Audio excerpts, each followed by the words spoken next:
Hello again to you mga kapatid. Welcome once again to this our program, Jesus is Coming Very Soon. Ang gusto ko pong pag-aralan natin ngayon ay itong topic na ito, why it is very important to study the prophetic events in the last days. Kung bakit importante na pag-aralan natin itong mga propesya tungkol sa mangyayari sa sinasabi natin na last days or huling kapanahunan. Marahil ay sa mga nag-aaral ng Biblia ay maintindihan nila kung ano ang ibig sabihin nitong last days. Pero iwan ko kung baka sa iba sa inyo ay hindi nyo maintindihan kung anong ibig sabihin nitong last days. So gusto ko pong ibahagi sa inyo na itong ibig sabihin nitong last days ay tinutukoy itong pagbalik ng ating Panginoong Jesus at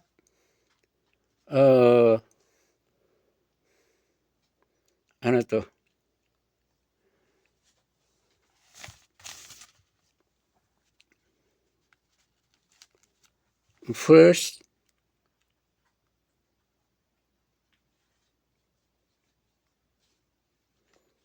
so itong last days ay ibig sabihin itong pagbabalik ng ating Panginoong Jesus na sinabi niya sa mga apostles niya, at ikalawa ay itong pagparito or the appearance of Antichrist, at ang ikatlo ay itong pagkatapos ng paglitaw ni Antikristo ay babalik ang ating Panginoong Jesus at ma-destroy, masira itong Antikristo na ito at i-establish ng ating Panginoong Jesus ang kanyang pag-rule ng 1,000 years na kanyang pag-rule na ang sinasabi ng mga commentators o mag-aral ng Biblia na the millennial kingdom of the Lord Jesus Christ. Ngayon, upang maintindihan natin maigi ang ibig sabihin nitong last days ay gusto ko pong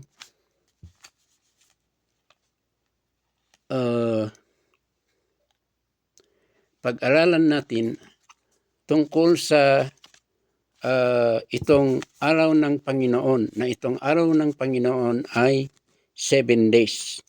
Ngayon,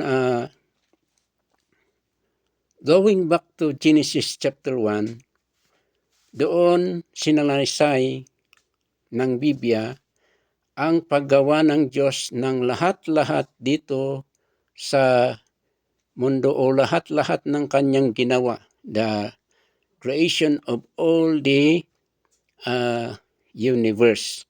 So in verse 1 of Genesis chapter 1 ay sabi doon, God created, in the beginning, God created the heavens and the earth. So ginawa niya ang mga kalangitan at ang mundo. At doon sa chapter 1 ng Genesis ay sinalaysay na ginawa ng Diyos ng lahat-lahat ng bagay sa loob ng 6 na araw. At ang last na ginawa niya ay itong tao. So in Genesis chapter 1 verse 26 and chapter 2 verse 1 ay sabi doon, He made man in His own image. Ginawa niya ang tao sa kanyang kanyang budhi. So yun ang last creation na ginawa ng Diyos, ang tao. Ngayon, in chapter 2 verse 1 to 3, sabi doon na sa ikapitong araw ay ang Diyos ay nagpahinga sa kanyang trabaho o kanyang lahat na ginawa. Now, gusto ko pong ipaintindi sa inyo na itong pitong araw ng Diyos ay may significance pala sa buhay ng tao, sapagkat itong pitong araw ng Diyos ay hindi ibig sabihin na pitong araw sa ating lokal na natural na araw, kundi ang ibig sabihin pala ng araw ng Diyos ay equivalent to 7,000 years. At ito ay maipaliwanag sa Psalms chapter 90 verse 4 at saka dito sa 2 Peter chapter 3 verse 8. Kung babasahin nyo yung 2 Peter chapter 3 verse 8. Ano ba ang sabi dito sa chapter 3 verse 8 ng Peter? Sabi dito, I would like to remind you that one day is with the Lord 1,000 years, and 1,000 years is, and 1,000 years as one day. Sabi doon, gusto kong maintindihan nyo o gusto kong mai-remind sa inyo na ang isang araw ng Diyos ay equivalent ng 1,000 years at ang 1,000 years ay equivalent to one day. So, yun ang ipinaliwanag ni Apostol Pedro. So, maintindihan natin dito na ang Diyos pala ay hindi lang 6 na araw ang paggawa niya ng lahat-lahat, kundi it took thousands of years to create all things, the universe. So, dito, sinasabi dito na sa ikapitong araw ay nagpahinga ang Panginoon. Now, kung bakit it is very strict for the Jews to observe this Sabbath day ay sapagkat gusto ng Panginoon na maintindihan nila na ang kinaimportante nitong Sabbath day na plano ng Diyos sa kanilang buhay. At itong katotohanan ay mabasa natin sa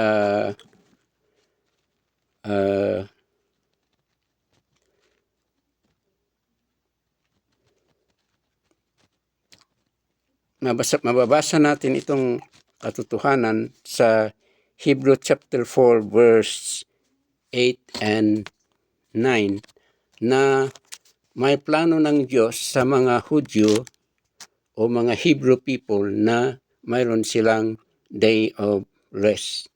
At itong ibig sabihin nitong day of rest ay walang ibang itinutukoy kundi ang itong 1,000 years na pag-rule ng ating Panginoong Jesus dito sa mundo. At ito ay maipaliwanag kung babasahin natin sa Revelation chapter 19.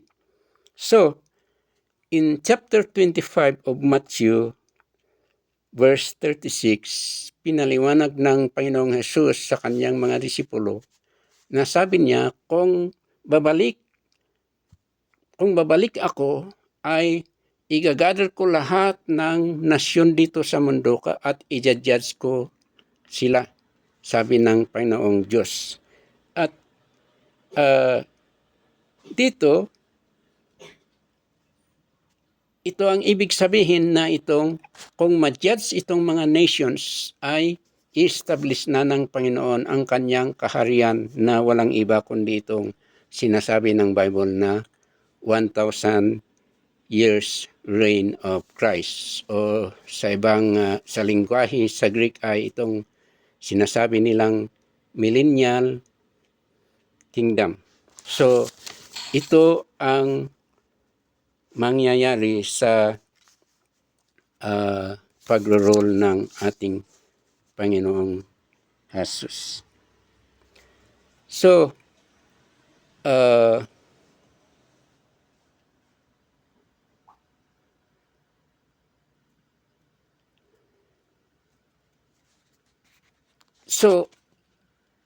gusto ko pong ipaliwanag sa inyo na ang Panginoon ay mayroon calendar of events o mayroon siyang sariling timetable or timeline. At maintindihan sana natin na iba ang kalendar ng tao at iba ang kalendar ng Diyos sapagkat iba-iba ang kalendar ng tao. Ang fina-follow natin na kalendar ay itong Gregorian calendar. Pero sa kalendar ng Chinese ay iba. Iba rin sa kalendar ng mga Hudyo. Iwan ko kung sa Muslim kung mayroon din silang fina-follow na ibang klase ng calendar.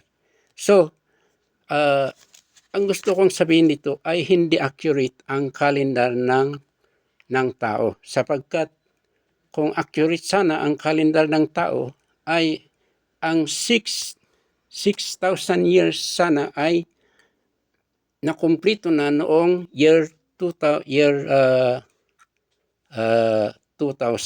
sapagkat yun ang bilang ng 6,000 years. Pero ang problema ay kung bakit ito ang dahilan ng sabi ng Panginoong Hesus na ang kanyang pagdating ay walang nakakaalam, maski ang mga angheles at maski rin siya to the extent na sinabi niya na maski rin siya ay hindi niya alam ang kanyang pagdating o pagparito dito sa mundo sa second coming ay sapagkat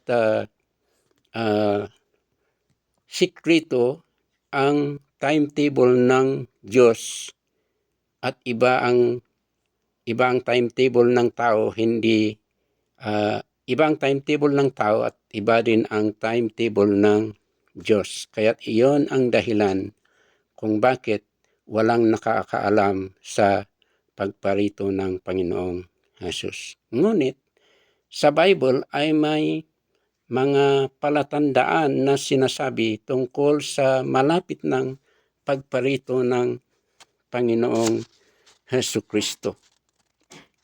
So,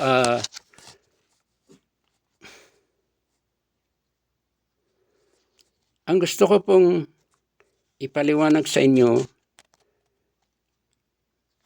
kung bakit mayroong mga phrases dito sa Biblia na sabi dito, kagaya nitong salita na last days o itong end of the time or the last days ay ibig sabihin itong last days ay tinutukoy sa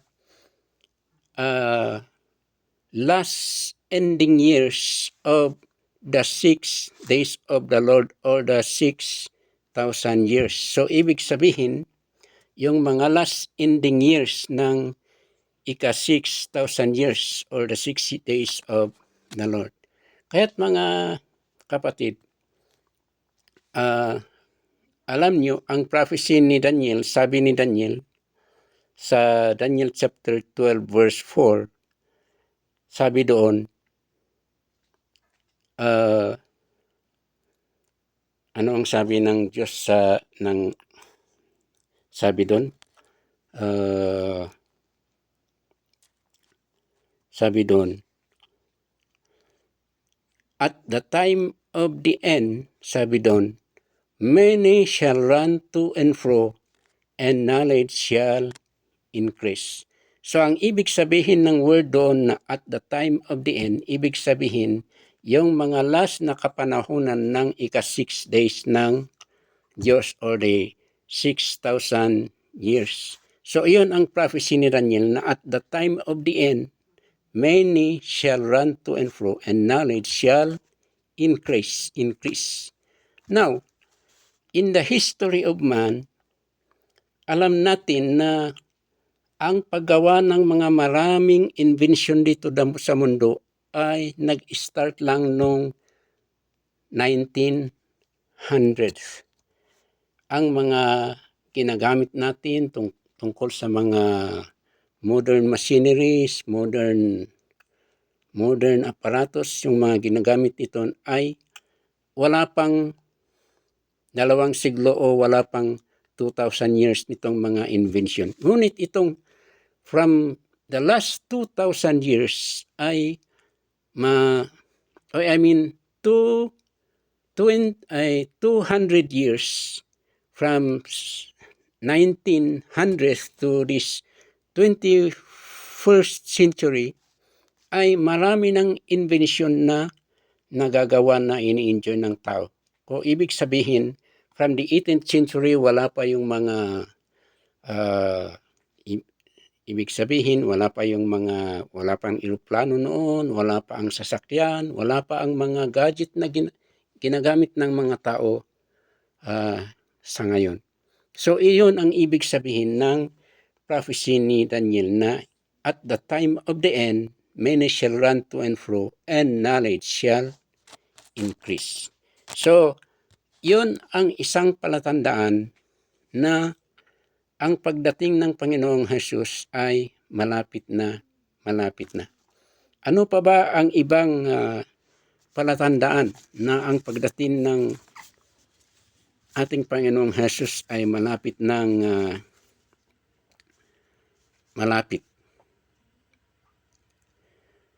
So, itong mga ibang paraan sa signs ng pagdating ng ating Panginoong Jesus ay itong nangyayari sa ngayon, kagaya ng mga klaseng mga wars na nangyayari.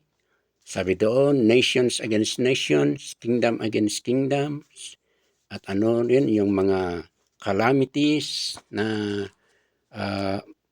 kadalasan ay nangyayari, mga earthquakes, mga tsunamis, mga volcanoes, mga viruses na nangyayari sa mundo. Ito ay mga palatandaan din na ang pagdating ng ating Panginoong Jesus ay malapit na. Ano pa ang ibang palatandaan sa malapit na pagdating ng ating Panginoong Jesus? Ang isang palatandaan dito ay yung mababasa sa 1 Timothy chapter 4 at saka 2 Timothy chapter 3 verse 1. Ano itong isang palatandaan? Itong signs of moral degradation. Signs of the worsening of immorality or the degradation of morality.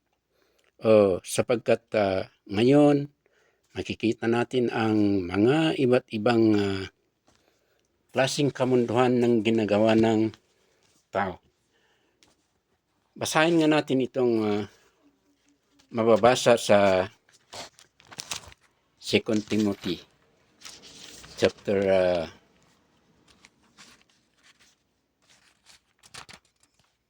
1 Timothy chapter 4.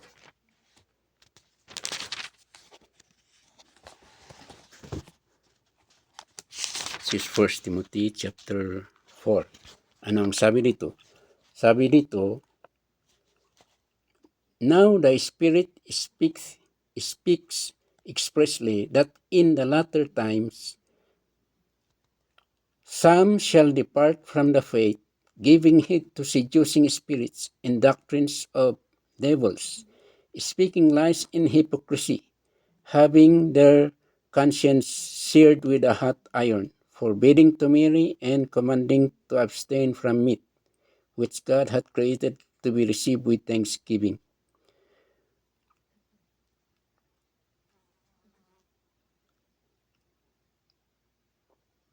Okay, yun ang mababasa natin dito sa 1 Timothy chapter 4. Puntahan natin yung 2 Timothy chapter 3 verse 1. Sabi dito, this know also that in the last days perilous times shall come, For men shall be lovers of their own selves, covetous, boasters, proud, blasphemers, disobedient to parents, unthankful, unholy, without natural affection.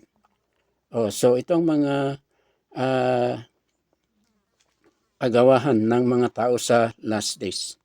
So I would like to reiterate to dito sinasabing without natural affection. Bakit maraming nagpapatayan? Bakit parang ang buhay ng tao ay walang saysay sa paningin ng ibang mga tao? Sapagkat sabi dito, wala silang natural human affection. Wala silang pagmamahal. So ano pa ang mga iba dito? Truth breakers, false accusers, incontinent, first, despisers of those that are good. O kagaya ng kapanahonan natin ngayon. Yung mga dinidespise o dinidespise nila itong gumagawa ng kabutihan. So maraming hindi maganda na gawain ng tao sa sinasabi nating last days. So ito ang mga some of the signs of the determination of the second coming of our Lord Jesus Christ. At iba pa mga kapatid, mas lalo itong mga maraming klase ng false doctrines, false religions, false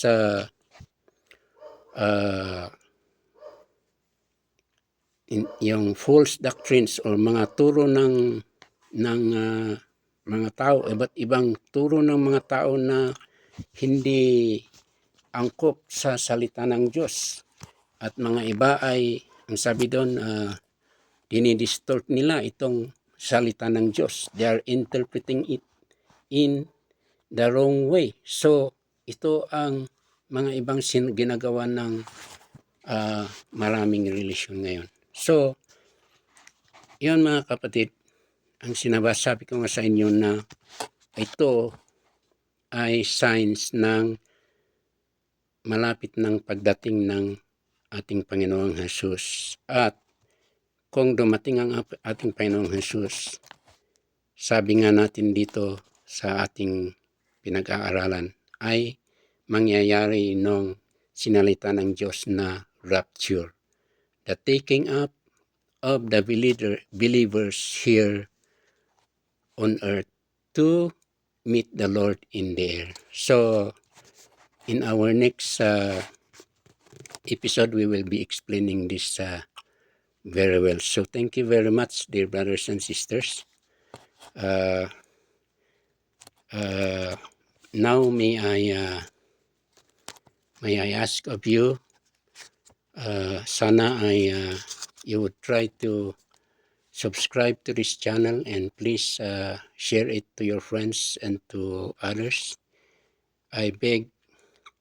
May I beg of you that you subscribe this channel natin upang ang channel na ito ay lumago at maraming makarinig sa ating tinuturo tungkol sa salita ng Diyos. So please, brothers and sisters, could you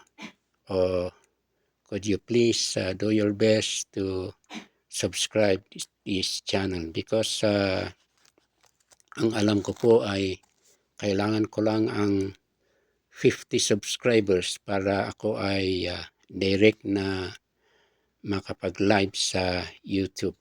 So, dear friends, please help me by subscribing to our channel. Thank you very much. Again, God bless you. I am praying for you, brothers and sisters.